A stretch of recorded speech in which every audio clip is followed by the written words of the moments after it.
आजपासून सुनबाईने सासूबाईला आई म्हणा. आजपासून आता घरी गेल्या गेल्या आणि सासूबाईंनी सुनबाईचं खडपड बंद करा.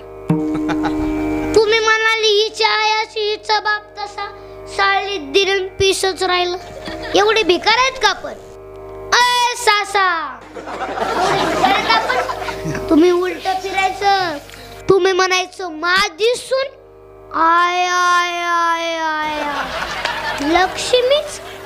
माझ्या तुलना पोंडच नाही. सुनबाईच्याच घेऊन आत्याबाईच्या जगले अडे फक्त गोड बोला. म्हातारे बिलही काम करेल. तुम्ही एक वाक्य ध्यानात ठेवा, मला दोन्ही बाजू सांभाळायला लागतात. ते म्हातारे म्हणाल कोणी आणला होता त्या महाराजांना, आम्हाला झाडून गेला. म्हातारे बिलही काम करेल. तुम्ही एक वाक्य ध्यानात ठेवा, तुमच्या घरात पाहुणे आले ना, तुम्ही एकच काम करायचं. आमच्या आत्याबाईला ना काम केल्याशिवाय करमतच नाही. उठलीच म्हातारी, घेतलीच भांडी, निघालीच घासायला.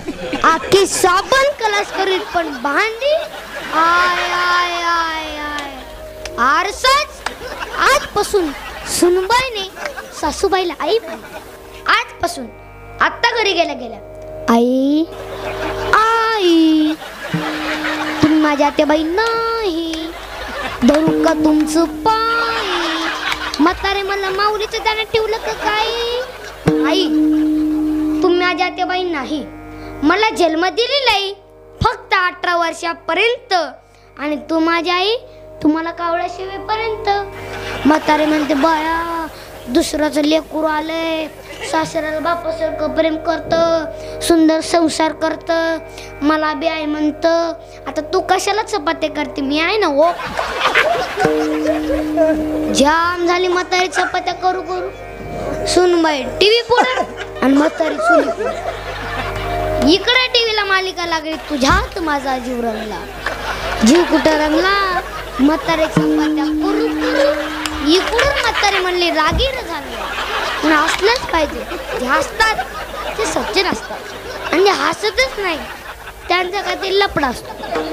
एक दिवस सगळ्यांचा चेहरा हसतो, भीतीला टेकून बसतो आणि उद्बताच्या वाताचा नाकात घुसतो. मग हाय तवर हसून घ्या, चालू नका लय तोरा. हे दिवस निघणारे वरात, पाठीमागे खोबर चिल्लरची परात. पोरं म्हणतात, बारकी पोरं म्हणतात रोज मराव रात. हसलंच पाहिजे. जे हसतात सज्जन असतात. विठाल विठाल विठाल विठाल विठाल विठाल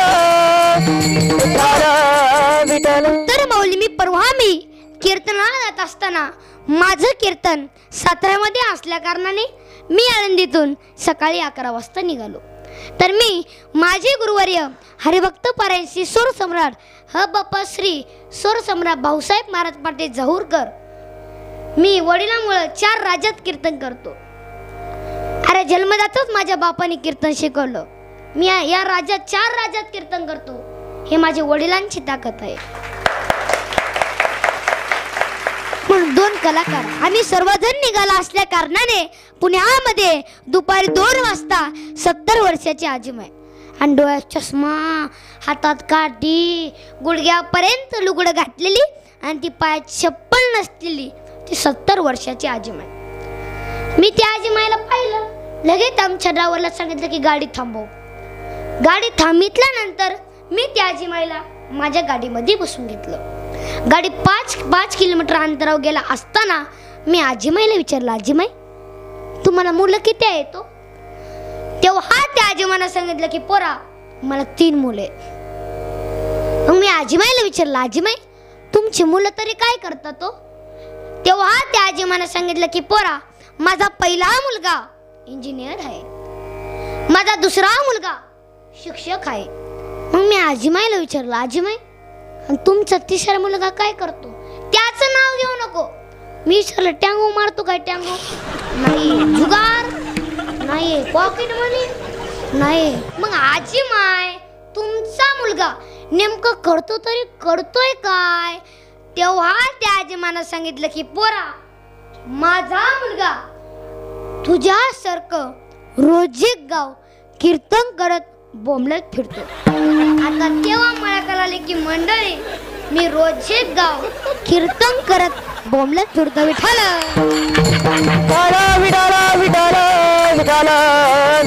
आता लग्नाचे लय अवघड झाले. आता पोरे झालेत कमी आणि त्यांना आले डिमांड. त्यांच्या आईला आले डिमांड. जेवढं त्यांच्या आईला डिमांड आहे ना, कांद्याला सुद्धा मार्केट नाही हो. कुठंही गेलं नाकात नत्तला झटका. ते म्हणतात आमची मुलगी कोणाला द्यायची नाही हो. मुलगा दिसायला छान पाहिजे, पगार भरपूर पाहिजे आणि त्याला आई बाप नसले पाहिजे. लग्नाची लगोड झाली. एकाचं लग्नच जमत नव्हतं. तू माझ्याकडे आला तोंड वाकड करून. महाराज मी जमवतो, तू तोंड वाकड करू नको. तो म्हणला महाराज जमल ना. जमवतो बोललो ना. तो मला काय करावं लागेल.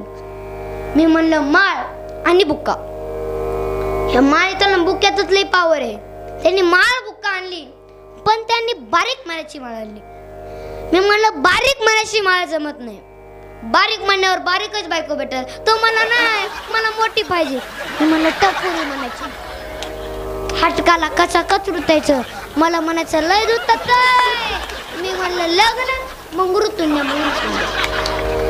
लग्न म्हणलं की गाडी शिवच्या पुतळी असा तो बारीक बुका लावायचा. म्हणलं बोटाला महाराज कपाळ का लावील ना. मी म्हणलं लग्न मग लावतो. टप्परम बुक्का टप्परन मान असा भंगरा केला. धोतर नेहरू टोपी. कुठेही गेलं मी पुढं तो माग, मी पुढं तो माग.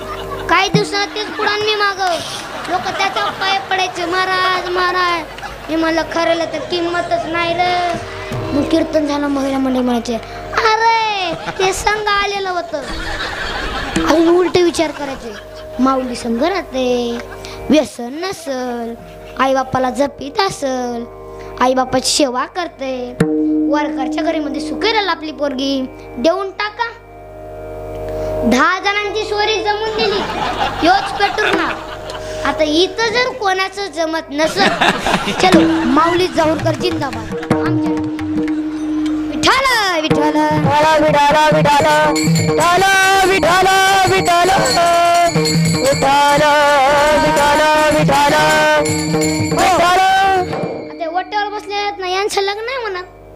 यांनी एकच काम करायचं, भगवी लोंडी गोळायची. यांचं लग्न होणार पण आमच्या टोळीत आल्यावर. भगवी लोंडी घालायची, गांजा ओढायचा, ओम नमः शिवाय साधू साधू. नाही जमलं नाही जमलं एकच काम करायचं. झोपेच्या टाइमला मोबाईलच्या स्क्रीनला एक फोटो ठेवायची. नाही झोप आली आता डबल नाही झोप आली, आता टेबल नाही झोप आली. एवढंच काम येतं. पहिला पोरींच्या बापाला म्हणत होतं लग्न करा, पोरांचं बाप नाही. आता जिरली. पहिला पोरांच्या बापाची टोपी वळवळ करत होती, आता जिरली. आता पोरांचा बापाला राम राम घालतो. तो म्हणला यंदा नाही, तुम्ही मसोबालाच घाला. तो म्हणला यंदा नाही. विठाला विठाला विठाला विठाला विठाला. हे पोरं बिले चापरो. एक पोरग म्हणलं खेळता खेळताच म्हणलं पप्पा हा मी माझ्या लग्नालाच बोलवणार रे. बाप म्हणलंय खाऊन उलटलंय. नका का बोलवणार, पण का बोलवणार. तुमच्या लग्नाला मला कुठं बोलवलं तू वारे पडतो. यांच्या दोस्ती करायसाठी मेली मी. तू गप म्हणा काय बोलतात त्यांचं काय नेम नाही. महाराज बोललं की बारीक होतो. म्हणलं मला नाही माहिती कशाला कीर्तन करतो. मी म्हणलं सगळं असतं काय कीर्तनात. सोपं आहे. बिडी त्याचा बाप पडतो ते बघत असेल. हे यांना संस्कार नाही. एक म्हणलं महाराज कीर्तन करताना कंबर का बांधता. आम्ही आता नळ बांधायचं कधी पण खेळत असेल. एक म्हणलं महाराज कीर्तन करताना धोतर का घालतात. आम्ही आता बडमुडावर कीर्तन करायचं. माऊली बोलले जे बोलतात त्यांचं काही खरं धरायचं नाही. एक म्हणलं महाराज ताटाच्या करांना पाणी का फिरता. मी म्हणलं मुंग्या तेवढे म्हणून जसे ते अवघड विचारतात त्यांचं त्याच्यामुळे सांगवलं. एक म्हणलं हरिपाठात नेमकं काय. मी म्हणलं तुझ्या बापाचं चरित्र. हरिपाठात नेमकं काय. पुण्याची गणना कोण करी. पुण्य दुसरं काही नाही. यांचं काही लक्षात घेऊ नका. विठाला विठाला